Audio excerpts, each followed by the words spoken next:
Hello and welcome to the Walk in Love podcast. I'm TJ. And I'm Brooke. And today we're going to talk about belonging cues.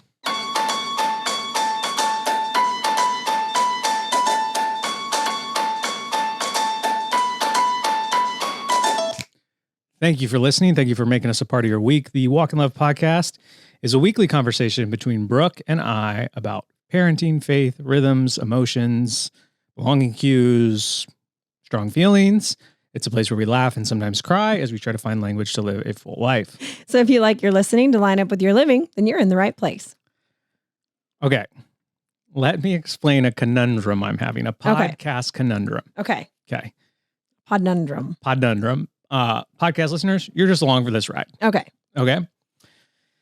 If you want to chime in on the Facebook page, go for it. Will Brooke see it? Probably not. She still needs to be added. Okay. So as I said last week, we've entered a new era of podcasting where we can insert ads, which again are... Might I add, you and I have entered a new era. Yeah. This technology it's existed. has been around for a while. 100%. We were just like, hey, here's an idea. Yeah. Let's make our lives easier. And the reason we're doing... Activate. Yeah. The reason we're doing it is because people listen to old episodes where we're talking about old things that don't make any sense in terms of like somebody recently thought that the Christmas extravaganza this year, 2023, they thought it was sold out. Yeah. Because they were listening to an episode from 2022. Yes. Where that venue was sold out. Okay, so here's my conundrum. Okay. I love the ads. I love that we're going to be recording them. I love that we can insert them in old episodes to tell people about like what's going on literally right now. Yeah.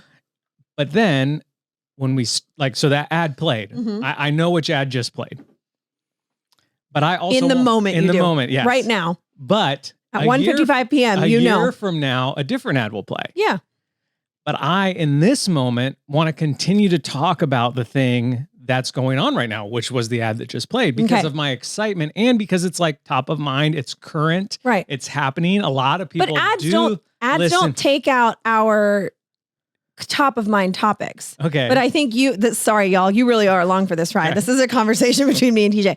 You need to like shift your brain space, right? Because these top of mind things, they all plug into what we did this week. Okay. Right? So I'm moving that question up. Yes. I think we're answering the question of ends. What did you do this week? Is that the sort of the energy that I'm bringing? Because I feel frantic. I feel like I don't know where to begin. Yeah. Well, I trust that we'll figure it out together. Week by week.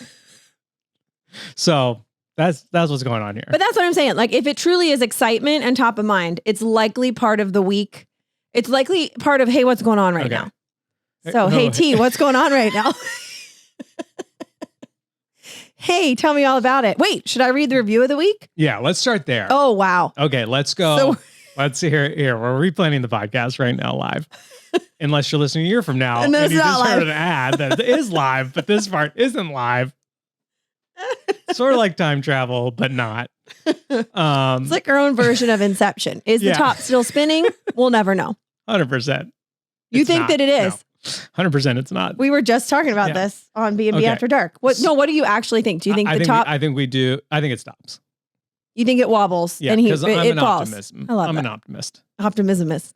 I'm an optimismist. Top of mind optimist. Okay. Review of the week. Are you ready? Let's go. Let's Intro. The dynamic ad plays, and then you just jump right into review the week. Whoa. And then I ask you how your week is going. Whoa, I like that. Week. Yeah. Okay. Title of the review: We laugh and sometimes cry. 5 stars. Nice. Nothing mundane about Mondays. Noah's bullcrap 4 stars. About Mondays with this listening that lines up with our family's life. The bold truth, stretching challenges, helpful wisdom, and joyful laughter just make for the best combination. My husband and I listen together while sipping our Olippops and feel like we are on a good friend's comfy couch, pondering anything from parenting methods to personality types to radical obedience. Keep it up, Brooke and TJ. You're encouraged many. Bueno, te amos, adios. Whoa. Okay, we love you. Bye. Whoa. I've never even thought about that in another language. Espanol. Espanol. Bueno, buena. Vaginas. Oh, whoa. You need to say that clearer. I'll have the chicken vaginas.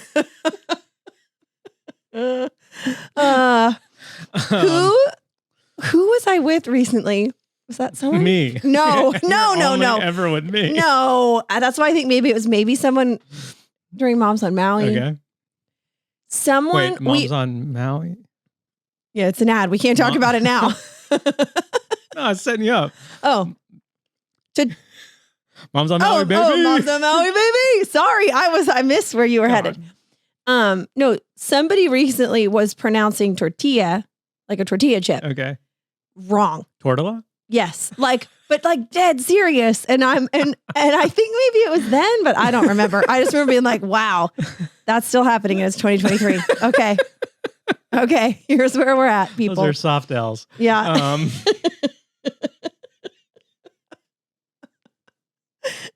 So dumb. It doesn't make any sense.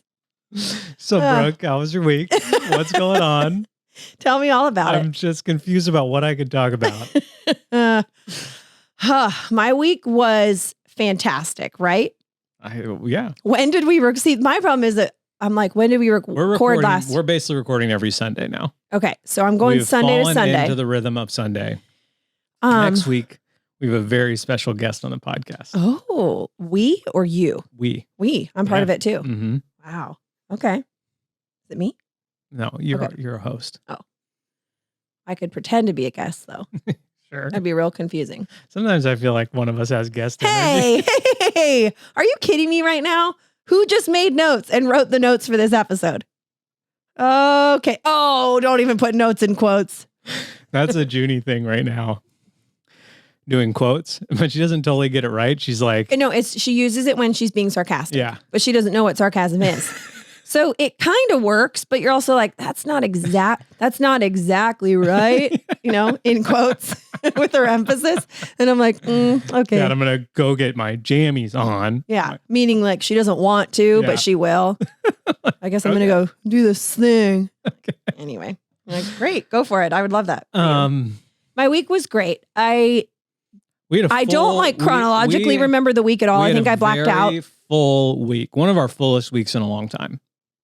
From a Sunday to a Sunday? Yes. Because we launched officially. Yes, we officially launched Sunny Morrow, which launched on Wednesday. Which you may have heard an ad for if you're in the past or the future. No, if you're in the future, you might hear it. Yes. In the past. But they wouldn't feel like they're in the future. They'd be in the present. Yeah, so. It's going to take me a while to get used to this. Okay. I don't think it would take me a while to get used to it if we were just inserting other people's ads, but it's because it's ours. Yeah. And this podcast is mostly us talking about what's going on. It's and I'm watching this show called Dark, which is all about time travel. So I'm like, am I part of this show now? Yeah, maybe. I don't know. Are there German subtitles on our episodes now? Are ads in German? This week really was great. It was very busy, but an exciting busy. It was full. Yeah, we didn't do school on Wednesday or Thursday or Friday because we launched the shop on Wednesday. Mm-hmm. And then Thanksgiving happened. And then it was Black Friday, which just sort of, because it's smashed in between a Thursday and a Saturday, feels like, this is just part of a long weekend holiday. Yeah. But then that starts Shabbat, Sabbath for us. So we did all that. And now here we are, a little confused about what time it is and where we're at, but it's a Sunday afternoon. But most of it was Sunny Morrow. It was a big deal. That was a special moment in our family and hopefully the history of what we do. Yeah. It's wild. And you guys are already ordering, which is amazing. And we're super, super grateful for that. If for some reason you missed it, we launched a brand new brand called Sunny Morrow. Yeah. And it is basically it's like a women's boutique. I don't like the word boutique because I feel like when you feel like I feel like you go exactly literally you're walking into something creaky wood floors.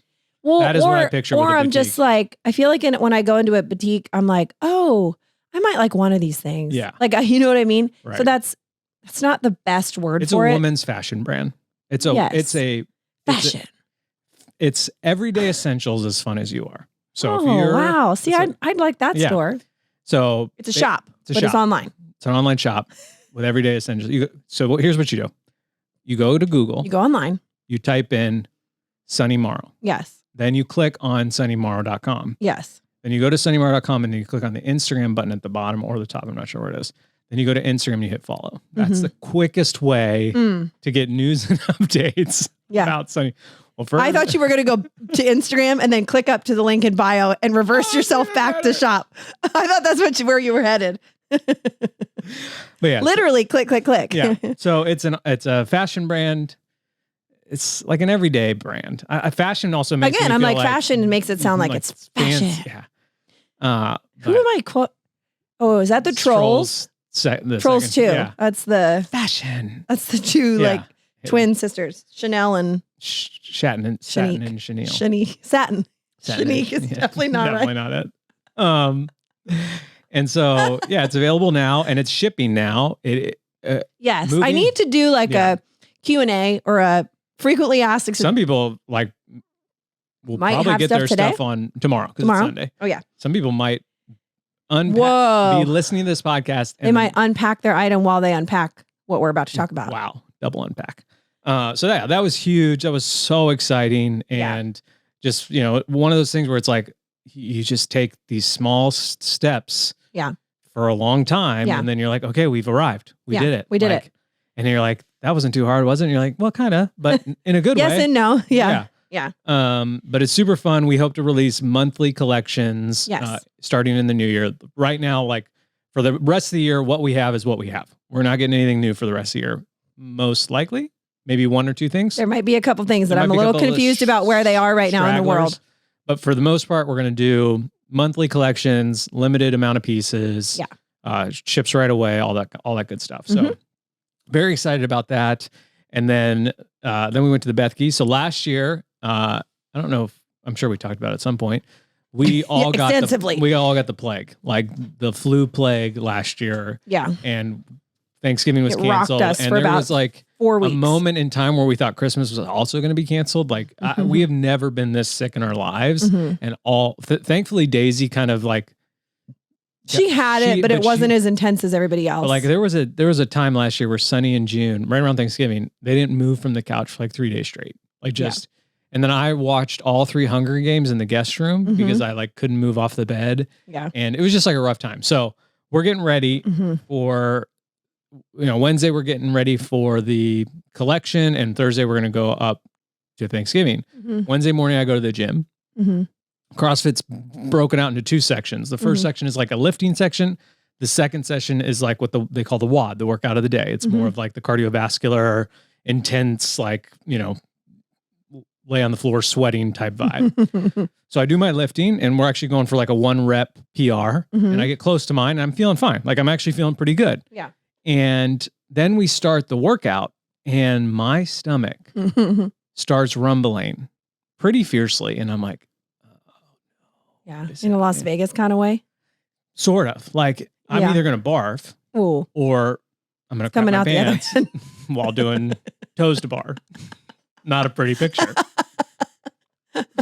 And so I come back and I'm like, man. And so we need to work on Sunday morrow.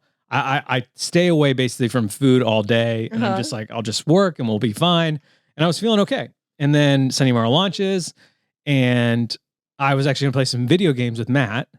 And while I was playing, I was like, my stomach kind of hurts. But we were gonna order pizza because we had worked all day and we just like didn't want to cook. So we ordered pizza.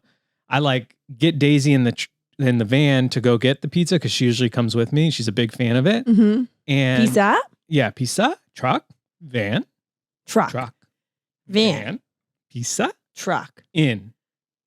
Daddy. And so I get her in the car seat and I'm like, oh, I think I need to go to the bathroom. You like ran in and you were like, you look so panicked. Morning. It's as if the pickup was like, I don't know, some famous something was arriving and you had to be on time. Like the intensity that you came in the house and we're like, you gotta go. I can't. I was like, Brooke, I'm gonna go because I like my stomach hurts so bad. Yeah. And so go get pizza. I eat like 1 slice of what I got. And I was like, I can't, I don't feel well. And so like now I'm internally panicking. I'm like, oh no. 2 years in a row. Yeah. At least I'm going to miss things. Everyone else seemed fine, but I'm going to miss Thanksgiving, which is like, I love Thanksgiving food. Yeah. Just my plate is completely tan and I'm all about it. There's not a veggie in sight. And so I'm like getting worried that I won't be able to go. So that night was rough. I was just like basically in the bathroom for an hour. Yeah.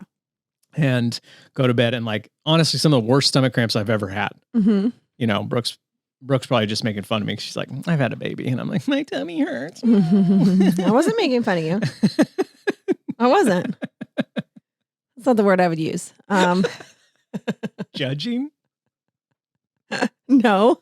And so, but I woke up, didn't do the Thanksgiving workout. Stomach was still a little tender. Mm-hmm. And I didn't eat. I was like, if I'm going to eat and feel sick, I'm going to eat at Thanksgiving. Right. I'm just going to wait and then I'm going to go Smart. for it. And up at their house in the pool. Love it. Chips but I was fine. Thankfully, you were Thankfully, fine. I was fine. Everyone meant Thanksgiving was so much fun. There were tons of people there. We got a Thanksgiving photo, which was the first time since 2016. Mm-hmm. So big wins all around. Great week. Big wins. And then we've had the Black Friday, Cyber Monday sales happening this weekend. And so that's been some work. But honestly, we've just been kind of like enjoying the holiday weekend. Yeah. Yeah. I'd hung the stockings. What On the else did I Christmas do? lights. Yeah. Just did like trying to get the stinking Christmas bins out of our house Yeah. and either at least back into the garage, if not somewhere else. Here's a story I can tell the podcast audience. So was it last week? No. I don't know. When did we talk about the book? Oh, at least 2 weeks ago. Okay. So 2 weeks ago, we talked about Simple Money, Rich Life. Well, it depends on when you're listening to this. Yeah. I think it was 2 weeks ago. And someone who listens to our podcast listens to Bob and Linda's, right? It's Linda. Yes. Bob and Linda's podcast, who aren't 80 years old, despite their names. Right. And she shared with them, hey, this other podcast I listen to your podcast. Talked about your book. Talked about your book. So like, here you go. So they shared about it. Yeah. And I was sitting at my desk and I was like, wonder if these are the people that are supposed to be in our house this Christmas. Mm-hmm. So I sent them a voicemail and say, hey, this is... Hey, nice to meet you. Come get in my van. Do you want to... But you got to fly across the ocean to get into it. Sleep in my... And they said yes. Yeah. So they're coming. It's crazy. Which is so cool. So whoever shared that with them, you were the first domino in them coming and enjoying a Christmas on Maui, which was really, really cool. Yeah. And I just love that like we have the ability to do that because that is like such a fun thing to like watch God. Like they'll come here and they'll have a definitely different Christmas than they ever have. Yeah. And hopefully they'll like feel all the things that the island has to offer, which is so good. And so we're stoked for them. So yeah, that was our week. I love it. Another thing that happened this week is, so I'm transitioning into a segment called I'll Take Two, Please. Okay. Because this is so silly, but it's the truth. We ran out of maple syrup, which is fine. Yeah. As one does. We use a lot of it in our house Yep. because we use it in our coffees. It's Yep. like our liquid sweetener. And so when I'm making the sweet cream for the top of our coffee that I'm always... There's been a big push online to get that recipe out to the people. Oh, okay. So we maybe need like a little... Maybe I'll run an ad for it. Yeah. So it's like Sponsored roulette. by Steve and Cindy. You don't know what Mom you and got. Dad, You just do you got want to to sponsor the maple keep syrup? listening until you're like, there it is. It's real smart. Marketing. Boom. Hashtag marketing. No, we're out of maple syrup, which is fine. I need to go to Costco and we just forgot to get some last week. Yeah. But normally we have two kinds of sweet cream we make for the top of our iced coffees. We have a salted maple sweet cream, which is TJ's favorite. Yep. And then we have like a cinnamon sweet cream. Garbage. Is it as much garbage? No. Okay, so here's the thing. I was like, dang it, I'm out of the maple. What else could I use that's going to give it an okay texture? Because it's not like at no point do I get any of this warm. So it all needs to blend together when cold. Yep. And so I was like, well, I'll try honey. I mean, honey and cinnamon are probably pretty good together. Yeah. I'll take two, please. Yeah. I think it's so good. So now we have a salted honey. No, sorry. Salted maple and a honey sweet cream. Honey cinnamon. I can't talk. Yeah. Ha. And they're both fantastic. Take two on the take two. We have Hi, welcome. Welcome in. Which sweet cream would you like on top? We have a salted maple. What's my other option? Honey cinnamon. Quavity. Auschwitz. Anyway, it's real good. I'll take two. I feel like I had one and now it's just totally vanished from my mind. Oh no, I'll take 2. And we did take 2. We actually took 4. Costco is selling this Lindt. Oh, Lindt chocolate. I thought it was Lindor. Lindor? I thought it was Lindt. Lind? L-I-N Lindor? I don't know. No, what's Lindor? That's that's L-I-N. someone's name's Lynn and her front door. No, it is Lindt. Yeah, Lindt. Lindt. Costco was Lindor? selling this it's like those little balls that are wrapped. I don't know how to describe them. Chocolate balls. Costco has these great chocolate balls. Look, it's the same thing. It's literally Lindor. Okay. So we were both right. Nice. And they're Yes, so good. It's like an assorted pack. And I it's don't on know how sale. many are in it, but it's only $9.99 at Costco, which is wild. Yeah. So I bought 1. 4 bags. Now we've had 4 bags. Which means they're not $9.99 anymore. We've spent $40 on chocolate. On chocolate. Worth it. So please stop Sunny Morrow. Yeah. Yeah. Please, for the love of God, go buy a sweater. Because Costco's almost out. Are you allowed to say for the love of God? I don't know. Sorry. Am I not allowed to say that? I don't think so. Okay. That sounds like a bad word in Oh, my house. sorry. Sorry, Mom and Dad. Sponsorship over. Yeah, they just canceled their deal. It was a 3-year deal, 400 ads. Yeah, I'll take 2 of those. Okay. And we did. We took 2 different times. So, any other segments? Or are we good? I think we're good. We're good? We're good, baby?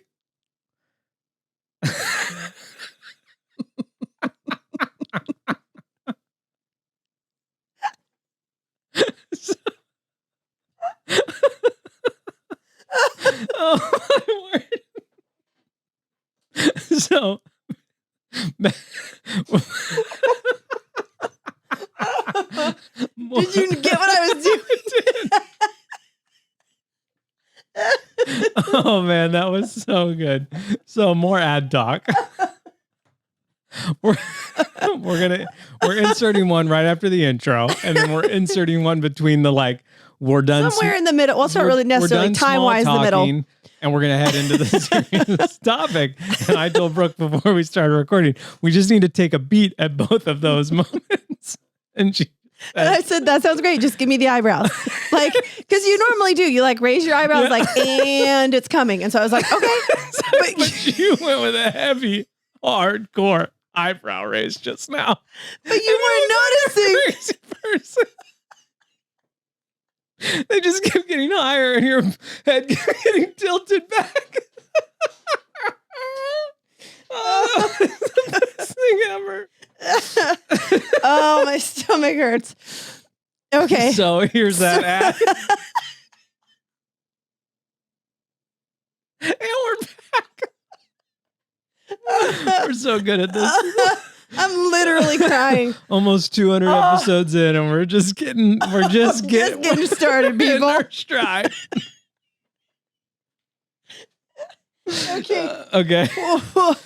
Okay, so Let's chat. let's chat about something. No, so Can I start? sure. Okay. So, I'm part of Integrated, Yeah. and there's always people are always recommending books. Always. All the time. Too many books to read. I read about 4 books a year. It's all I got. I listen to about 75 hours of fantasy, but I only have time to read 4 nonfiction books a year. Yeah. I think I read more of the integrated book suggestions than you do. 100%. And so, although I'm changing that because now I listen. Now my rule is That's true. Monday through Thursday when I bike to and from the gym, I have to listen to something nonfiction. Decide once. Love it. On Fridays, I can listen to music if I want to. Mm-hmm. So, but here's another caveat to that rule because I listen to the Bible daily. And sometimes my bike ride isn't long enough for the verses, those chapters that I'm listening to. So if the Bible ends, I can't restart it because it's in its own app. It's not built into Apple Music or anything. Right. So then I allow myself for the rest of the ride to listen to music. So if I do the Bible for 3/4 away, I can listen, which pumps me up to go to the gym. Love it. Almost crap my Unlike pants. Ezekiel. Is Ezekiel a book of the Bible? I just got so scared. Is it? You tell me. I don't know. I have to really think about it. Our sponsorship is definitely canceled. Yeah, Steve has definitely canceled it. Oh no. Oh gosh. So in what when people ask Jeff and Jeremy, like, what's one of your favorite books about like creating family culture? Mm-hmm. They recommend this book called The Culture Code, which is literally not written for families or about families at all. It is written about high level businesses. It is. Yeah, confirmed. I mean, I knew it was in the Old Testament. It's like I knew it was in there, but I was also like, is it in there? Have you read Second Ezekiel? Stop. That's not real. It's definitely not real. Anyways, so the Culture Code is like their go-to, like how to create family culture. Yeah. And so I listened to and from the gym over the last few weeks, months. Yeah. And it's an I excellent listened to book. it in August when I went to South Carolina. And it's an excellent book. North Carolina. We have taken a lot of the language and we've started to kind of like implement it into our family culture. Yes. Because again, what we're doing the book is about building successful teams. Yeah. Like, and uses all sorts of examples. There's like business. It's a very enjoyable read or listen for a quote business book. Yeah. I'll put it in quotes like June does. Yeah. It tells a lot of stories. Although June would be like, it's a good read for a business book. You're like, what? Huh? It is a good read. Okay, thanks.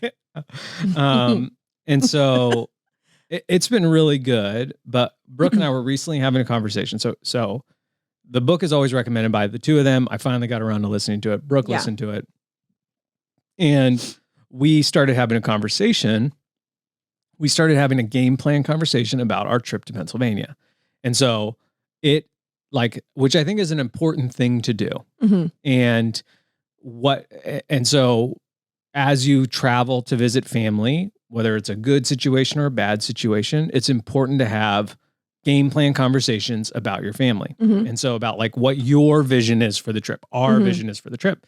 And during that conversation, we talked about this one phrase in the book over and over again called that basically says they're called cues of belonging. Mm-hmm. And so we talked about it in a lot of different ways while we were having this conversation, but then we thought, what a great idea for an episode to have a conversation about cues of belonging, specifically as we enter into the Christmas season. Yeah. And we're either mostly for like our immediate family's culture, but then also like if we end up being on the hosting side of things, I think that's super valuable too.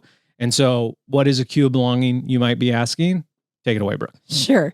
Yeah. So belonging cues are like they are defined, like it's a very real thing in the like science brain human relationship world. So they are nonverbal signals that we use to create safe connections in groups. And there's like three super, like the highest level basic like qualities of belonging cues would be like man, I cannot talk and read today. The energy invested in the exchange, valuing individuals, and signaling that the relationship will sustain in the future. So if those are like the three highest level, like those are three big umbrellas, then here's some ways like all these other things kind of fall under that big umbrella. Read those three one more time. Well, the big ones are the energy invested in the exchange. So let's break that down. Let's break them down. Can I break it down into what I was right here? Oh, sure. Into the next part, which includes like proximity to the person, the people you're talking to, eye contact, energy in general, mimicry, turn taking, attention, body language, vocal pitch, and consistency of emphasis. And so those get real nitpicky of like, they're talking about like these high level teams in NASA that are doing something, similar when you and I are having conversations. Just trying to figure out what the word boutique means. Right. That's similar. Is Ezekiel. Stand closer to me as we figure this out together. But yeah, so it would be the energy invested in the exchange, valuing individuals, and then signaling that the relationship will sustain in the future. And did you want to break down the first one? Yeah. Yeah. So that is the energy invested in the exchange. Yeah. So I think like as we think about that during just like everyday interaction, like, are you engaged with the person that you're talking to, whether it be your spouse, your child, friend, coworker, etc.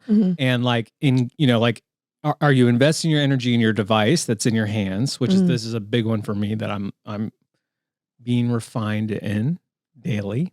Mhm. that I want to invest my energy in the person I'm talking to, not the task that I need to get done.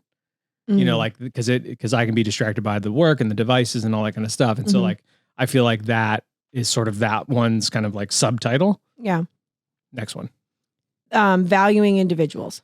So what would you say for that? Like, what would you say is like sort of like the short Cliff Notes version Yeah, of that? I don't know because I mean I do, like I know, but I'm also like I don't know if I've got words for it.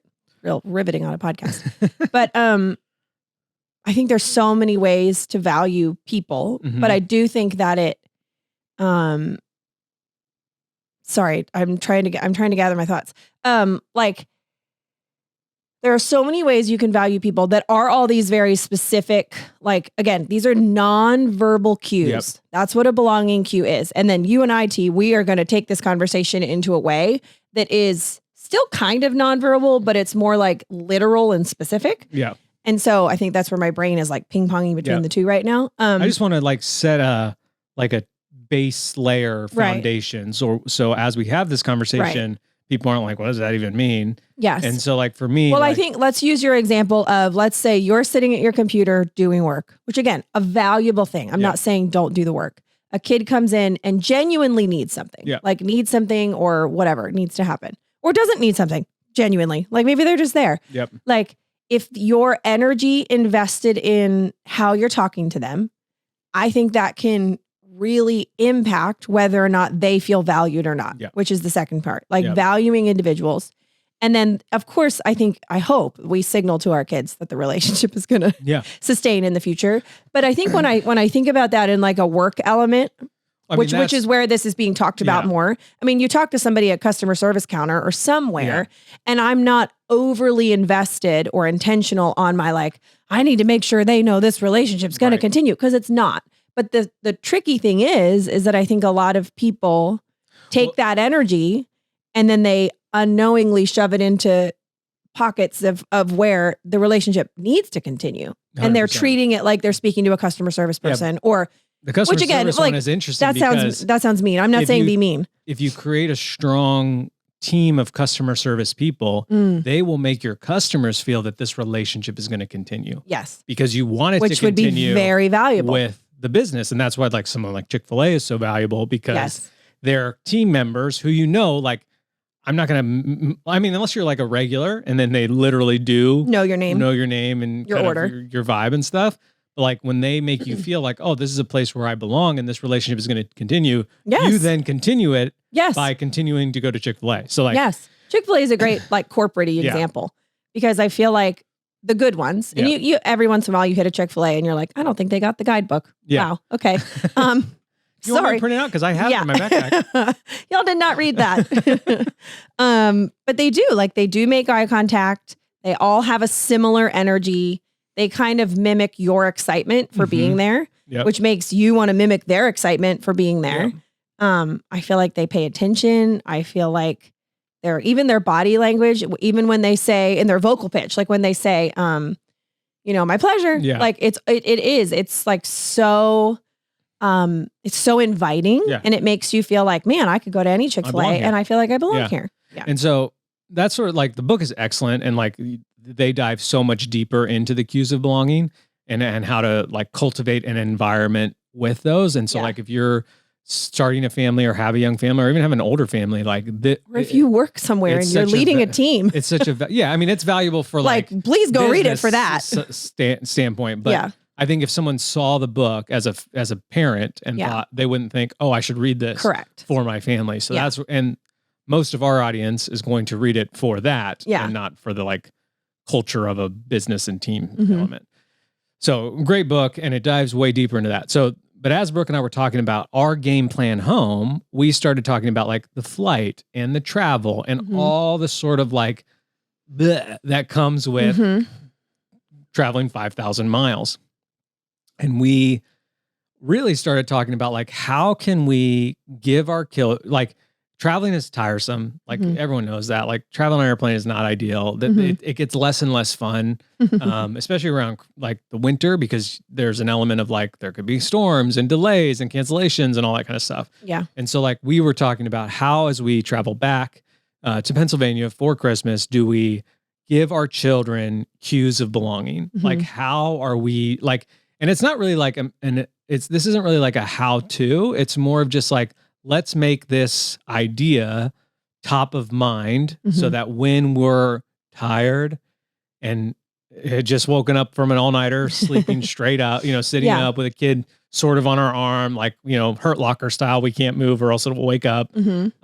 How can we just like be having conversations about these belonging cues of, eye contact, like sense safety, like that, like even when things are hard, like, and so I just feel like that was such a helpful conversation between the two of us, because it's hard to remember these things when you're tired, when you're frustrated, when you're sleep deprived, all that kind of thing. But if you have the conversations of like, let's cultivate cues of belonging as we travel, they'll be top of mind and you'll be able to do that. So, yeah. And I think, because you and I took we talked about it for a long time. We took the conversation in the direction of, why do we feel so welcome at some people's homes and not at others? And this was like a big picture conversation. I'm not talking about travel specifically or here specifically. I just mean like in general, or any space, business space, personal space, someone's home. Sometimes you walk in and you feel just like, wow, I don't know these people well, but I like feel super welcome and invited here. And then there's other times where you're like, even if you're not consciously saying, I don't feel super welcome, you feel it. Like your insides, you're picking up all these nonverbal signals constantly. Like I would say like examples of places that have no cues of belonging would be like the DMV, like most doctors' offices or hospitals. Which is why I love the kids' dentist we go to. And I think that it comes more naturally because it's a pediatric dentist, and so they're literally thinking, how do we make these kids feel? They're actually thinking about it and talking about it. And for grown-ups, they don't do that. And I think if they did, like, I'm not even there to practice specifically. I'm not saying they don't, but just like it does come more naturally when we start talking about kids, because we're thinking about their emotions and stuff. And because we've been hosting people and, we have this conversation, like, how can we make people feel like, we have strangers coming to stay at our house, podcast listeners. I mean, so they're sort of strangers, but sort of not. How can we make them feel welcome and like they belong? And so we are having these active conversations for our own lives. And then it's sort of like trickled into like, we don't host for Christmas because we travel, but like, if we were, what would that look like? Right. Yeah. We took the belonging cues and kind of moved that language over to the Christmas, into this mixture of like hospitality and what is and then sort of put the question up here on top. Like, so what does really good hospitality do and look like? And it was cool because I felt like it trickled down or looped around or whatever into all of these belonging cues. Like one of the belonging cues is just like attention, literally paying attention. 100%. And so when it comes to paying attention in hospitality, I feel like that looks like if someone's coming to stay, you maybe have paid attention to, I don't know, do they drink spicy water? Or do they like their coffee hot or cold? Like it's so simple. Those little things of paying attention to that, that will really make somebody feel super welcome. Or it's not that the opposite makes them feel unwelcome. It's just that it doesn't add to one of those big three, which is like signaling that the relationship will continue. It's just like not there. You know what I mean? I'm not saying that the opposite is like, you have no coffee and they were like, we're never buying you coffee. I'm not saying that. We've experienced both sides of this. We've experienced places where we've like been and we're like, man, barely know these people. And this is like, they're so friendly and amazing. And then we've been like, oh, like, should we leave? Do they want us here? And I think that's the difference. Like, but again, it's not like they're saying we don't want you here. It's no verbal communication. It's all nonverbal, and we're picking up on it. And so, for I'm sure a lot of you listening are going to be hosting family members or staying with family members, or even just going for the day, and like Christmas parties and all this kind of stuff. And so, like, how as believers and followers of Christ can we take this amazing nonverbal thing and and do it well so that Right. people feel loved, they feel Yeah. welcome, they feel honored, they feel like they belong. Because like, yeah, this book is all about like, let's use this to like make our business a better oiled machine. Right. And like, Which is great. And we understand that. And so like, but how can we take this sort of like technology and utilize it in a season that can be tough for a lot of people, because I think that, obviously like there's memes galore about like, politics at Thanksgiving or, at Christmas or whatever. People might disagree. We might have families of believers and non-believers. Like there might be a lot of difference in terms of all sides of the spectrum. And so how can we as followers of Jesus use these cues of belonging to make others feel welcome and seen? Yeah. And I think honestly, like my go-to, like my idea is like to just talk about them with the person you're going into these environments with, or the person that you're welcoming people into your environment. So like if Brooke and I were going to have a Thanksgiving party or a Christmas party or something like that, I think it would be good for us to sort of meaning me and you to have these conversations about like, okay, what nonverbal cues can we give to people right away that 1000%. make them feel like they belong? And this is a silly one, but I remember this as a kid, is that maybe me and Sam or me and Nick or me and Michael or, we were, when my parents have had a Christmas Eve party for years and years and years. And it's gone from like, it used to be like this big thing where it was like an open house, everybody could come. And then it's like kind of trickled down to like, our family's just so big that it's just, it's just us. Yeah. Which still feels very full. But I remember her when it was like a drop-in, kids were required to ask people to take their coats. Oh yeah. We used to do that when my parents would host, and so we would take them back and lay them on my parents' bed. 100%. Yeah. And so it's like, that is such a easy, it's a nonverbal thing. I mean, obviously you're asking the kid has to ask, but it is what you're doing to someone's feel is like, instantly you're taking off their outer garment that belongs outside and belongs to them. Yeah. And you're saying you don't need this here because you are welcome in this home. Yeah. And so like, it's even just stuff like that, that I think can have a huge impact. But if we're not actively pursuing those cues, and we just let people hang their own coats or, wear them or whatever, you would you picture a party of 30 people and everyone's got their coat on, and a party where none of those people have their coat on. Those are two very different vibes. Yes. And so, because I think this is right, but isn't all communication, isn't like 70%? Oh, I think it might even be higher than that. But I'm going to say 70 because I feel like that's safe. 70% ish of all communication is nonverbal. Ezekiel. I think that's where I think that's where you can find that information. Which like I've heard that before and I get that. But my instant thought when I think about that is like, okay, are my arms crossed? Am I smiling? I'm picturing like body language, which still counts. That's literally part 100%. Of this. It's one of the things on the list. But that's like all I think of is the body language and the smiling and eye contact. But when I think about nonverbal communication through the filter of belonging cues, and will this help someone feel like they belong? Is this communicating you belong here? It totally changes I feel like it takes it from like looking at a tree to looking at the forest. Yes. And then I'm like, oh, I see all these ways that this could happen. And here's how all of these stack up. And so you could just take somebody's coat and that could be that. But if you take their coat and then they come, again, we're talking in the hospitality realm, like, we're talking about hosting, you take their coat and then they come in and there's something for them to eat right away. They're handed a drink, not just, all the drinks over there, which is another thing. Sometimes just giving instructions is part of it. 100%. Like, you're part of this, come on in. Here's what's going on. Let me fill you in. I'm not saying you have to hand everybody a drink if it's a massive thing, but you also could make something in advance that is fine for everybody. And so people are, I don't know the statistic on this, but way more comfortable with the drink in their hand, 100%. Not even alcoholic, just like a literal cup in their hand. So they know what to do with their hands.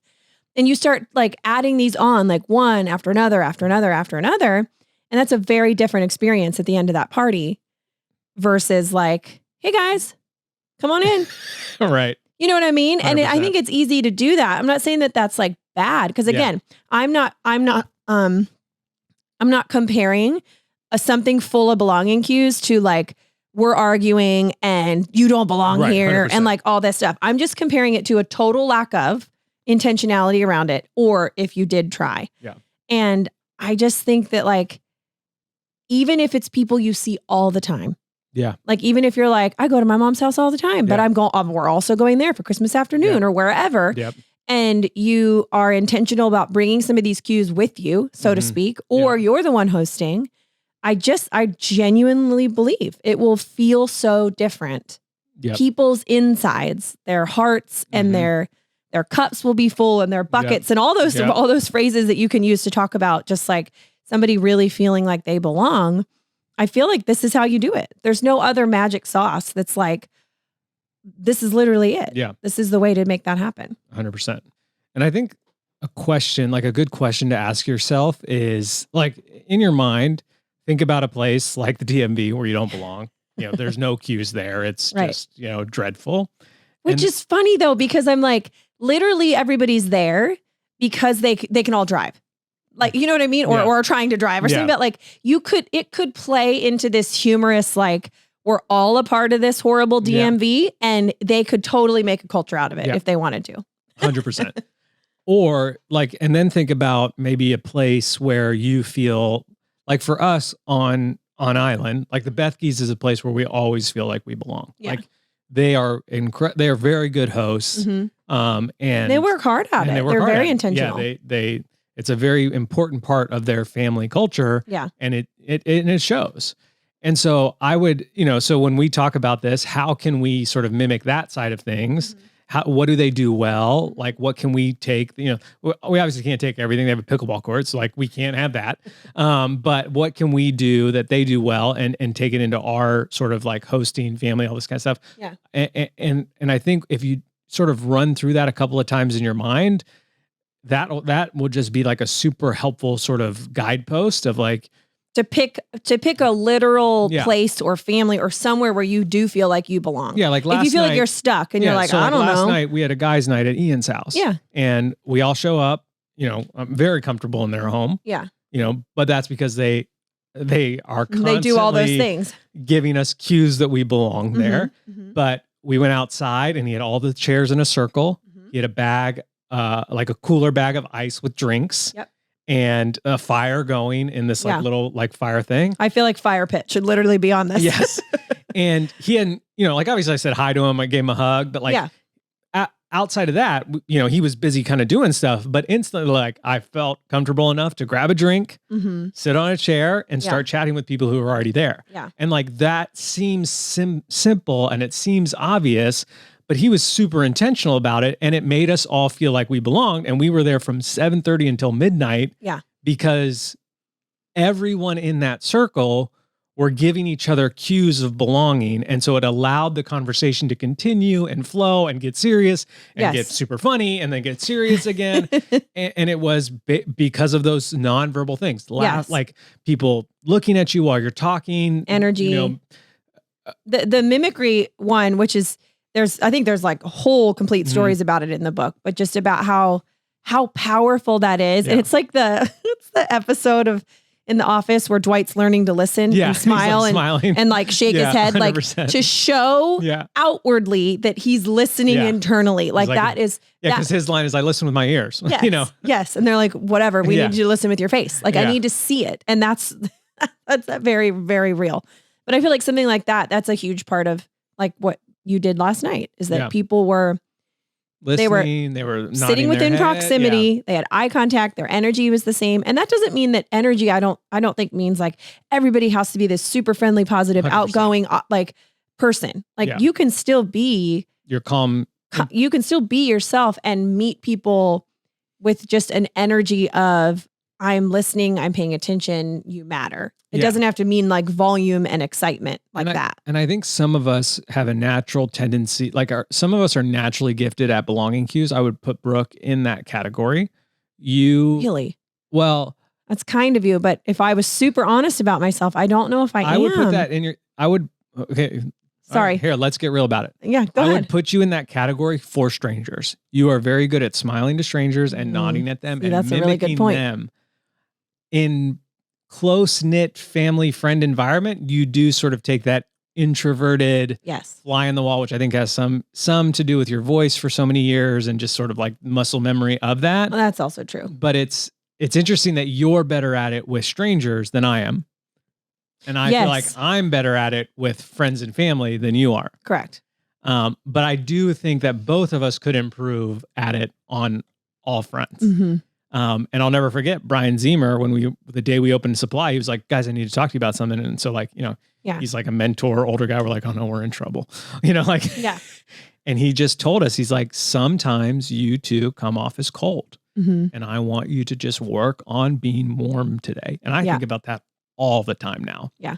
And I think what he was trying to say without maybe the language was like, your cues of belonging are non-existent. So let's let them come to the front of the table, like the front today, like, and it definitely made an impact. I mean, I think about it all the time. Yeah. And so if you, and it also gave us the language. I mean, I don't know how many times we are like just about to knock on somebody's door or get out of the car and see somebody or whatever. And we'll literally say, be warm. We yell it at each other like a charge. Yeah. And then we get out and go do the thing, because not that we were planning on being cold, but it's just this reminder of like, yes, every interaction like that does matter. And that doesn't mean that we can't have a bad day. Yeah. We can't do whatever, but it just, I want to be places where I feel like I belong. Mm-hmm.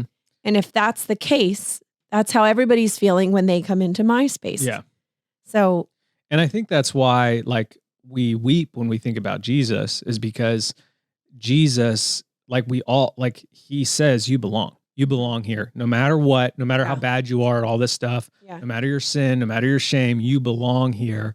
And he has all the belonging cues, and some. And so like, if we want to mirror or,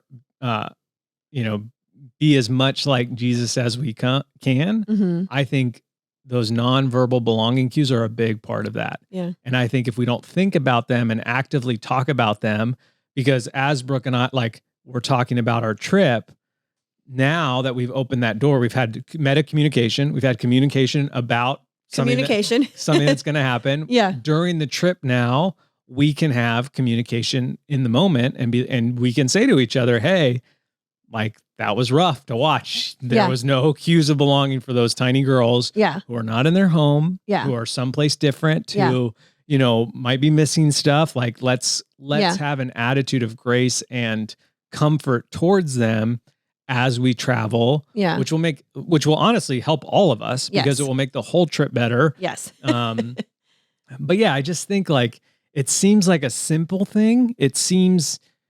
And it's definitely probably simple for some people. I'm sure there are some people who are listening that are like, why are you even talking about this? This is so easy for me. Or if it's like super modeled in your family or in your church or in your small group, you might be like, oh, I already do this and I know what this is. And so this is great. This is a great reminder. Let's keep running in that direction. Like a cue, okay, here's a question then for you. I was going to ask, can I ask a funny question first? So like, for example, a cue of belonging for our girls at Christmas this year might be like, waking up to having gifts in Pennsylvania. Do you think maybe we should send those in advance, or just like panic and buy them at 11:30 at a gas station? Do you think that's the better way to do it? No carts though, so you gotta. I know. Maybe you should come with me so we can have at least 4 hands. But here's a question for you: what's a nonverbal way someone can make you feel like you belong?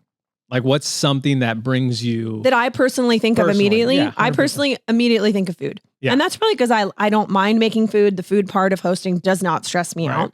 I know that it can for some people. But I think about food. Again, I'm thinking about hosting parties, and we're tying this directly into like cues of belonging, which you could have cues of belonging in your bedtime routine with your kids. You could have cues of belonging anywhere, but we're talking about that. I think music...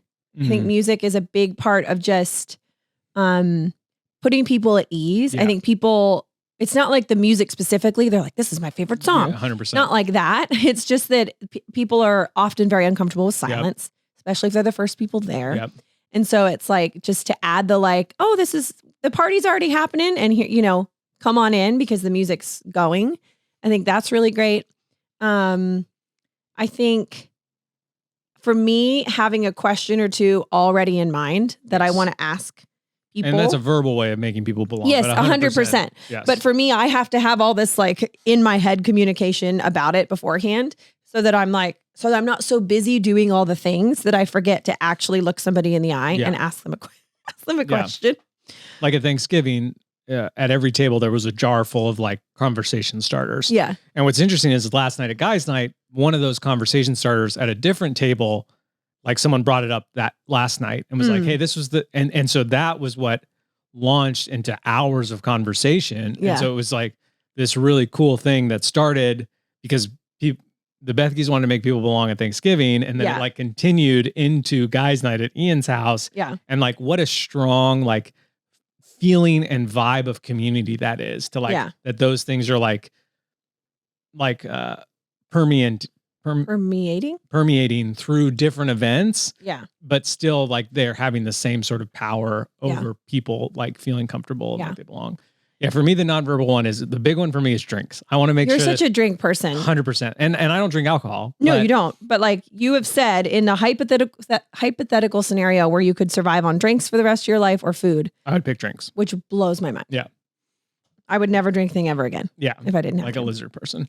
And just like having variety of beverages for people to choose from, I think allows people to feel like, oh, this is cool. Like, it's so silly, but I like Spindrift. My mom always has Spindrift when we visit. Yeah. And I know which to me is like, again, we're taking something like attention and giving somebody attention in a nonverbal way in a conversation. And then you and I, we're building that out and to be like, how else do we use these belonging cues in more literal, practical ways as well to support the literal definition of the cues we're talking about. What's crazy is like, I'm going to my childhood home. Yeah. Obviously I feel like I belong there. Yeah. Even though my bedroom has been transformed into my dad's sort of gym and also storage, while my sister's rooms remains intact and untouched, still with a bed. That's fine. But not like I already belong there. But then my mom is going out of her way to like make sure that the right drinks are there for both of us, even though you only drink a teaspoon of water a day. And then, but even further than that, she's texting me weeks before saying, hey, look what I found at this place. Yeah. And all of that combined makes me feel so loved and so welcomed in a place where I already feel those things, but that still matters. Yeah. Just because someone is comfortable in your house doesn't mean that those cues or those things or those extra steps won't make them feel even more loved and more cared for. Yeah. And I would even take it one step further outside of like the specificness of like food and sort of the like, what do I do with my hand stuff is like, what type of conversation, so like someone comes in, you take their coat, like, let's just go through it. You take their coat, you've got food for them, you're smiling, you're nodding, you're matching intensity, all this kind of stuff. All those things are great. Yes. And that's going to make someone feel like they're welcomed. Yeah. And then if you add on to that genuine interest in their lives, questions that aren't just like, hey, how you been? Or, hey, what's new? But like literal questions about what's going on in their lives because right. Like, or you have that sort of like the question we asked last night was, if you had to give a 5-minute presentation on anything outside of what you do for a living, what could you give a 5-minute presentation with on? Zero planning. Like you could just step up and do it. And so tons of answers. Someone said ramen. Someone said making balloon animals. Someone said like quantum physics or like quantum chemistry or something like that. I don't know. Yeah. I said movies. Like there was just so many different. And so like you ask that question to someone who, instead of, hey, how you been? And they say, oh, I could make it on making bracelets. And you now. I'd be like, what do you mean? You make bracelets? Like, tell me all about it, and then you're that is such a different intense, that gives you the opportunity to then initiate those nonverbal cues of belonging by matching intensity, by like. Well, I think people will feel more willing to answer questions like that and share and maybe reciprocate those questions. Because if all the nonverbal things are happening under the surface, it makes it easier to go above the surface or go deeper or whatever version, whatever direction you're headed, like, and be like, I feel like I belong here. Yeah. And so I can actually have a conversation that's deeper And then that will only lead to the belonging cues. It's like you've looped all the way back around from the nonverbal, and you went into the verbal for a conversation. And now the deeper conversations bring you back out of it into this nonverbal of the relationship will continue because you feel safe enough to go deeper. And so it's this like similar to the loop we talk about in rhythmic living. I just feel like it keeps going around and around, which is just really cool. Yeah. And I truly believe that if us as believers head into sort of Christmas season, a time that seems to be stressful for people, or for some. Yeah, for some. If it's not for you, maybe it is for a family member or with a lot of energy behind how can I cultivate, how can I bring, like, if we picture our tool belt of belonging cues, how can I have these at the ready the whole time? Yeah. I'm going to this party, I'm traveling on this plane with my kids, or we're driving to this thing, or we're, getting ready in a quick place, or we're living out a suitcase. How can I have all these things at the ready? I believe fully that your Christmas season will be filled with much more joy, much more love, much more excitement, and I think a desire then to do it all again. Yeah. It's like if I think about it specific to Christmas, like just the Christmas season as a whole, the belonging cues around that. I think if we do it intentionally and well, then it's next year when people are listening to this podcast, like 11 months from now. But they heard a current ad. Right. Yeah, exactly. I'm so excited to learn about what we have going on then. Yeah. I feel like I would be more excited for that next season because I feel like I belong there, and I feel like it compounds in so many ways, which is just, just very helpful filter. Very helpful filter. And I feel like very helpful conversation with your spouse as you either head to somewhere or you host something. Yeah. I think it works on both sides of that coin. Yes. Because I think it's just going to be super beneficial. Yeah. So I love it. I love it too.